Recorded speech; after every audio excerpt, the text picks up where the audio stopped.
Hello and welcome to another short drawing lesson. This week I thought it would be fun to have a look at an illustration I did recently for Ferrari UK. I did it in Procreate on the iPad, and I thought it would be interesting just to have a look back at all the layers and to try and sort of unpick how I arrived at the finished image. So to start with, the image is quite kind of loose and painterly. That was the effect I wanted to go for. I had to use this very tall, thin composition for Instagram use, which meant I had a lot of sort of space top and bottom around the subject to fill. So I kind of used a bit of text and made it look a bit like a poster. I was kind of thinking in terms of some kind of period artwork that might have been done at the time that people might hang on the wall or something like that. I don't know. So that was the kind of thinking behind the basic concept. I had a bit of a reference image. This nice black and white photo there, the Ferrari Testarossa whizzing around the corner, which is great. It's got some really nice details. That's what drew me to it.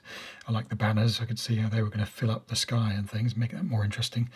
But I wanted to be much closer to the action and preferably down at kind of ground level, at the car level, so that you kind of felt more in amongst the action rather than here where you were definitely a kind of spectator at the edge of the track. I wanted to be right in the middle of the road, ideally, somewhere where the photographers couldn't go.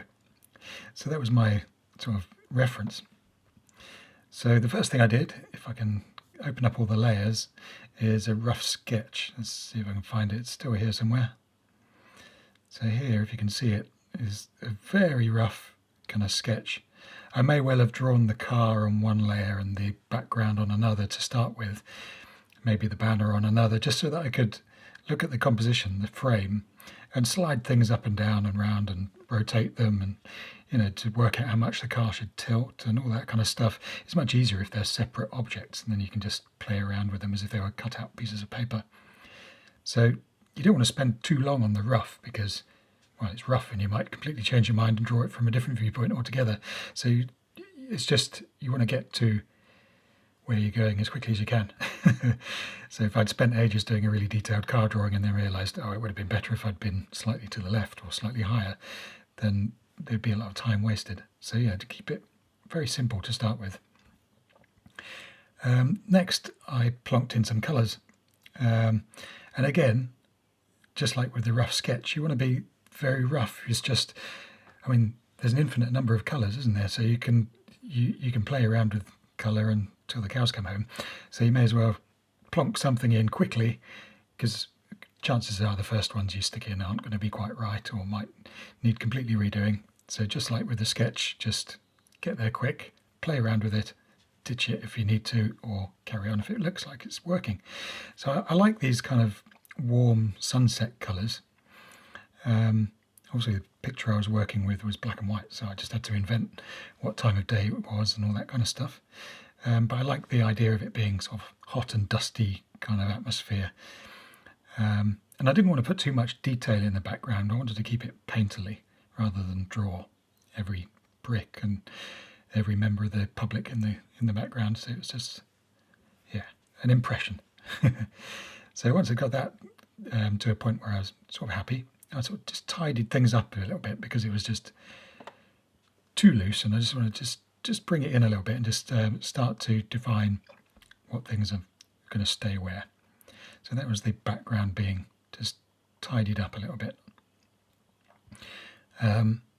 Next, I think I added just a tiny little bit of shadow just behind the car there, just to kind of sit it in the scene a bit better. And then I tidied up the car as well. Because the car, again, if I hide the rough sketch, you can see the car's just very impressionistic. It's just a sausage. So that needed some tidying up. So that's what I did there. I was thinking, ideally, you want to get to a point where I could hide the sketch altogether and just rely on the painting. So that's going to help a lot there. The tricky part is always just keeping it loose and energetic, but also sort of detailed so that it looks finished. That's getting that balance I find quite hard sometimes. Anyway, I persevered and I went on with the car and added sort of a layer of little details, and the same to the background. Just the background was a bit empty. So I started to look at, things, suggestions of the audience and the flagpoles and banners and advertising signs and things that are there, but always keeping them quite muted so that they sat in the background. I wanted the red car to be the most important thing. There's little highlights, and just I'll zoom in so you can see. It's just with a pencil, and I think up to this point everything's done with a big flat square brush, which has a nice painterly sort of stroke to it, but it's quite hard to use it for detail. So then on a separate layer, the detail is done with more of a pencil type brush that's still very sensitive to pressure, so I can vary the thickness by pressing a bit harder. But that allows me then to sort of do the detail in the glass and reflections in chrome and whiz lines and those bits of dust flying off the wheels, those kinds of things. They're all much easier done with a pencil type brush. And I cleared up the driver. And what else did I do? Is that Musso, the driver? I put a number on the front, and I think the number I used the text tool, and then once to just type in some numbers, because numbers have to be kind of accurate for them to read nicely, otherwise they look a bit wonky. So I often use the text tool to make something that's close enough to what I need. And then you can use the transform tools to sort of pull them around and place them in perspective, so you can grab hold of the corners, place it in perspective, and if you really need to, if you need to wrap it over a curved surface, you can use this warp tool just to bend your numbers over a curved surface, which is what I will have done on the front there. So that's quite useful. What else did I do? I've got the wheels. Again, it's important. Wheels are an important part of a car, so it's a good idea to just check that you've got your ellipses correct. So I used the ellipse tool just to draw on a separate layer some nicely constructed wheels, which I ended up hiding, but they gave me a good kind of guide as to where I should put my lighter tones and darker tones. Even though I hid them again afterwards, it just allowed me to see where the wheels were. It's a good idea to have a bit of a guideline, even if you ignore it later. What else have I got there? I've got a banner that was just, again, constructed with the text tool and pasted in. We don't need those. What else have we got? The rough sketch we don't need. I signed it somewhere down there. It's always a good idea. And then I added the text down the bottom there, because I had this big empty space, and it's going to be empty because you don't actually see that area until you click on the image and the video plays. So it couldn't be too important. Didn't want to be a part of the car, for instance, but I wanted to put something down there, so some text seemed a good idea.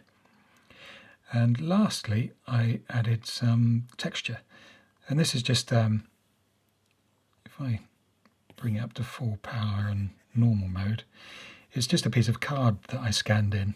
So I put some nice brown card on the scanner, scanned it in, and then if you put it in overlay mode, it's quite a good one, and vary the opacity, you can just use it to add a little bit of grain to your areas that would otherwise be rather flat.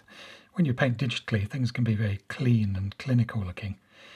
Not so much here because I've been very loose, but it just adds a bit of interest to everything and ties it all together slightly as well. So it's definitely a good thing. And one thing you can even do is you can use that layer there. I mean, you can try lots of different overlay modes to get different effects, but you can also use it to adjust your contrast as well. So if I vary the curves on that pencil layer, on the paper layer, and make it much darker, then it makes my image more contrasty and darker as well. So that's pretty much it. Hope you found that interesting. Like I say, I'll be doing 8 of these altogether, one every month. So have a look at Ferrari UK's Instagram feed to see the next one. Otherwise, hope you're having a good week. Like and subscribe and all that stuff. And I'll see you for another one soon.